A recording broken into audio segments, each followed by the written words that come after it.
Assalamualaikum warahmatullahi wabarakatuh. Nama saya Delvino Dikarjasta dari absen 10 dari kelas 12 5. Dan di sini saya akan membahas tentang perang Vietnam, yang dimana perang Vietnam sebuah konflik yang panjang, mahal dan sangat memecah belah yang berlangsung selama hampir 20 tahun. Jadi emang lumayan lama banget perang Vietnam ini dan mengubah landscape geopolitik Asia Tenggara. Ini bukan sekedar yang perang lokal, tapi berwujudan langsung dari perang dingin antara dua ideologi besar, yaitu komunis dan kapitalisme, dan dimana negara itu yang kita tahu adalah Uni Soviet sama Amerika Serikat. Puluhan ribu nyawa hilang dan dampaknya masih terasa hingga kini. Apa yang sebenarnya terjadi di hutan belantara Vietnam, mari kita bedah. Jadi latar belakang atau akar konflik ini akan bermula dari abad ke-19 saat seluruh Vietnam jatuh di bawah kekuasaan Prancis, menjadi bagian dari Indochina Prancis. Setelah Perang Dunia Kedua, semangat nasionalisme berkobar. Tokoh kunci Ho Chi Minh memimpin gerakan kemerdekaan Viet Minh dan memproklamasikan kemerdekaan.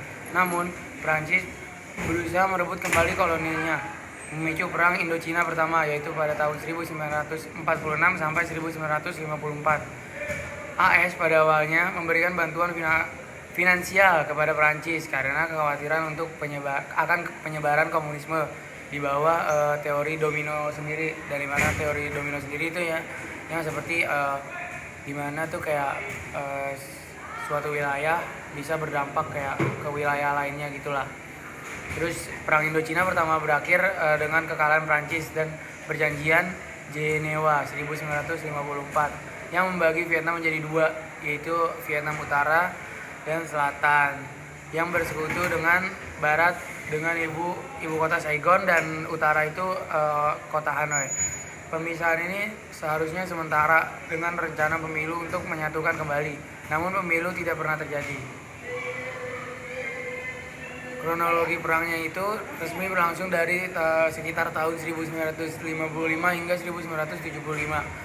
Pemerintah Vietnam Utara yang didukung oleh Uni Soviet dan Tiongkok ingin menyatukan negara di bawah bendera komunisme di selatan. Jadi yang selatan ini lebih ke komunis, dan utara kebalik. Di selatan muncul gerakan gerilya yang disebut Viet Cong yang berjuang melawan pemerintah Vietnam Selatan yang didukung oleh AS. Jadi Vietnam Selatan itu kapitalis dan utara itu komunis. Titik balik besar terjadi pada insiden Teluk Tonkin tahun 1964 ketika kapal perusak AS USS Maddox diserang atau diklaim diserang oleh kapal Vietnam Utara. Insiden ini memberikan justifikasi bagi AS untuk meningkatkan keterlibatan militernya secara besar-besaran. AS menggunakan taktik perang konvensional, sementara Viet Cong mengandalkan perang gerilya yang seperti Indonesia pada biasa yang ada dipimpin oleh Jenderal Sudirman itu, yang sangat efektif untuk melawan Amerika, menggunakan jaringan terowongan dan serangan mendadak yang membuat frustasi pasukan AS sendiri. Pada tahun 1968, serangan Tet terjadi. Meskipun merupakan kekalahan militer bagi Viet Cong, serangan ini mengejutkan publik AS dan memberikan opini publik di dalam negeri yang mulai menentang perang. Nah, di sini keterlibatan internasional. Konflik ini adalah medan pertempuran proksi perang dingin. Amerika Serikat terlibat karena ingin membendung penyebaran komunisme, dan Uni Soviet dan Tiongkok memberikan bantuan militer dan logistik yang signifikan kepada Vietnam Utara. Perang ini juga meluas ke negara tetangga Kamboja dan Laos, menjadikan perang Indochina kedua. Dan dampak dari akhir perang ini meningkatnya perbedaan pendapat dan gerakan anti perang di AS memaksa pemerintah untuk mencari jalan keluar. Pada tahun 1973, perjanjian perdamaian Paris ditandatangani yang mengarah pada penarikan pasukan AS. Perang berlanjut antara utara dan selatan. Pada tahun April 1975, pasukan Vietnam Utara merebut Saigon, ibu kota Vietnam Selatan, dan negara itu secara resmi bersatu kembali di bawah pemerintahan komunis. Dan secara nggak langsung sih yang menang ya Uni Soviet. Dampaknya sangat besar, jutaan korban jiwa baik militer ataupun sipil, kehancuran infrastruktur, trauma veteran, dan perubahan politik yang signifikan di Asia Tenggara.